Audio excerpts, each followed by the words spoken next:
What's up, y'all? So, I know you're getting 2 videos in one day, but this is important.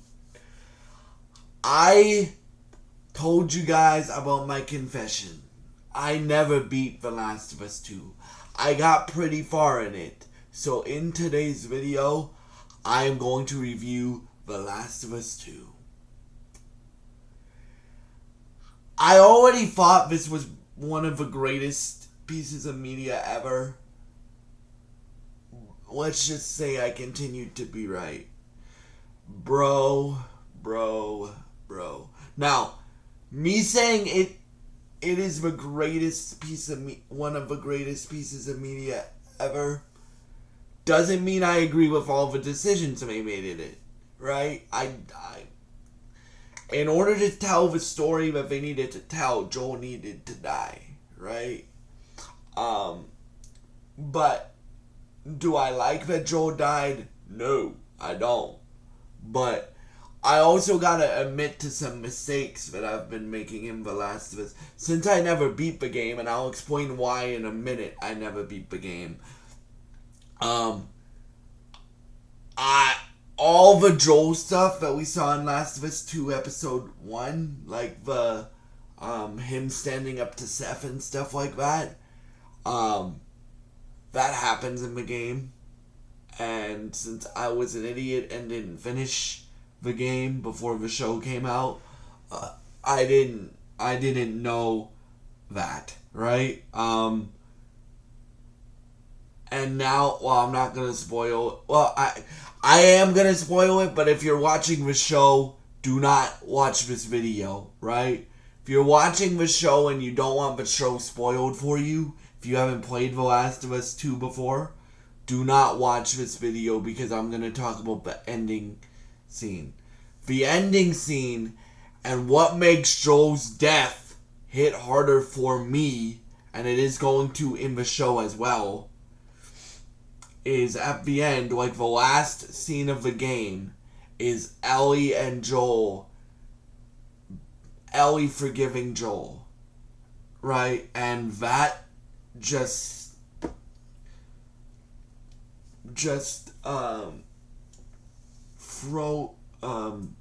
put a knife in my heart again for Joel's death. And at the end, like Laura Bailey,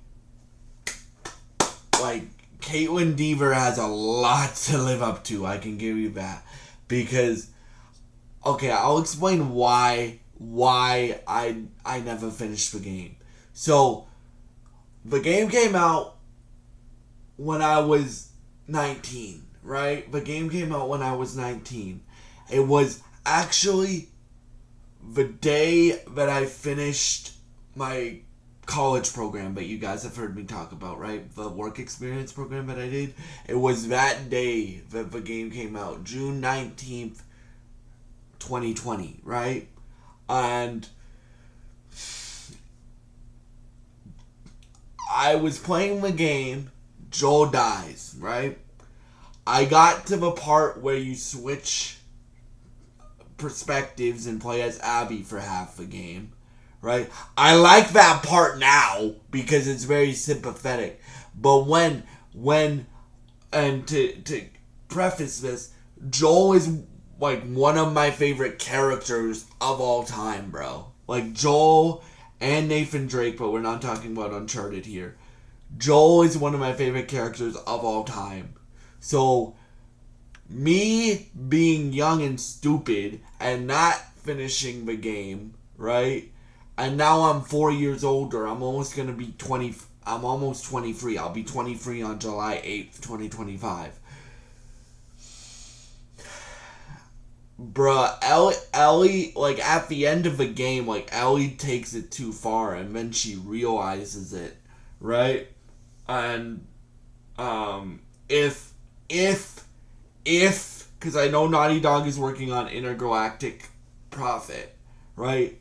If Naughty Dog does The Last of Us free, or the show continues it after season 3, which I hope we get a third game. I'm just saying that. I think game 1 was about love. Game 2 about revenge. Game 3 about redemption. Right? Because what happens is Ellie is so consumed by revenge that Dina and their son leave and they're not waiting for Ellie when Ellie returns. But bro, okay, let's talk about the gameplay. The gameplay was great. Like, dude, the gameplay in The Last of Us 1, like, not the remake that came out for PS5. The remake in PS5 basically gives you Last of Us 2 gameplay in The Last of Us 1. But, like, the gameplay, when this game first came out, the gameplay was a big step up from The Last of Us 1, in my opinion. Right? And that makes sense why they put the gameplay that was in Last of Us 2 in Last of Us 1, in the Last of Us 1 remake. And, yeah, the gameplay is stellar, dude. Like, and if you guys haven't played either one, if you guys haven't played any Naughty Dog game, right? Like, and I'm talking modern Naughty Dog. Like, you could go back and play Crash Bandicoot and stuff like that. But I'm talking like Uncharted, Uncharted 2, Uncharted 3, Uncharted 4, Lost Legacy, the 2 Last of Us games. Play those games, dude. Play those games because they are insane. And this like replaying the half that I didn't play. I mean, playing the half that I didn't play before reminded me how great of a studio Naughty Dog was, because I was one of the people that hated Abby. But now that I look back at it, right? Like, I should have just, when I was younger, and I'm glad I did this now, because not only will I know what's coming for the rest of Season 2 and Season 3 when Season 3 comes out for The Last of Us, but bruh, I should have just finished the game and let the story sink in, right? And not have dropped the controller when Abby, when you were playing as Abby, right? And yeah, like, this reminded me too how great of a studio Naughty Dog is.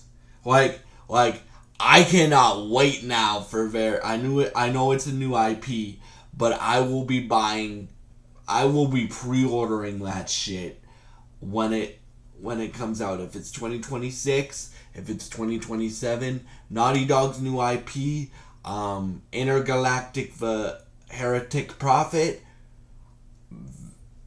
you can take my money now for that game. I cannot wait to see what happens. Of course, I do hope they do a third game. Like, I know we have a TV show now, but bruh, you gotta finish it out in game form. Like, bruh, like, for me, like, the ending, like, and I know Neil Druckmann has said there isn't gonna be a third game, but here's my thing. The Last of Us sold hotcakes both times, right?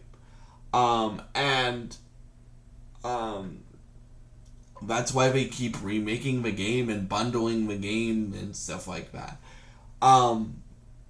So I think he's just saying that because they have a new IP coming out, right?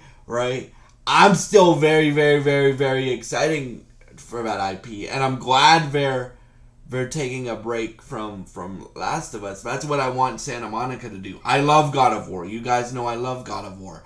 But it would be nice to see Santa Monica flex their muscles with a new IP. That's what Neil Druckmann seems to be doing with Intergalactic. But playing this game over again, playing this game, or playing half of this game for the first time, reminded me how great of a studio Naughty Dog was. And the good thing about this now, I've beaten the whole game now. I know what's coming. And let's just say, because I said to, when I was beating the half that I've never played before, I said to myself, I'm like, Bella Ramsey's gonna have a lot to live up to, bro. Like she won me over in last week's episode that she could, last week's episode of The Last of Us, that she could lead this show, but that season 3 stuff, bro. Ooh, ooh. And I know we haven't seen really much of Caitlin Deaver's Abby, but she has a lot to live up to too. And we will,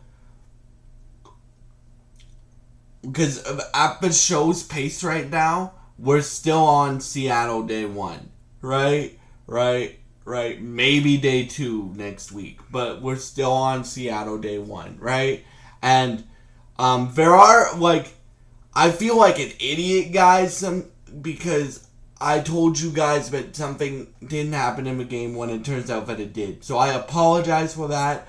And when I'm reviewing a show that's based off a video game, if I review that show,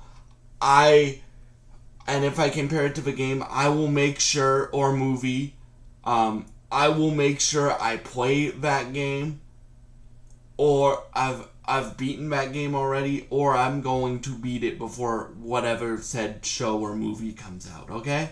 So yeah, for The Last of Us 2, I would give it a 9.5 out of 10. I really, really, really enjoyed playing the half that I didn't play, and stuff like that, and now I get to watch it on TV and see the differences and stuff like that. And yeah, I cannot wait for Naughty Dog's next game, whenever that comes out. And yeah, thank you so much for watching. Sorry for the long video, and I hope you have a great day, and God bless you guys.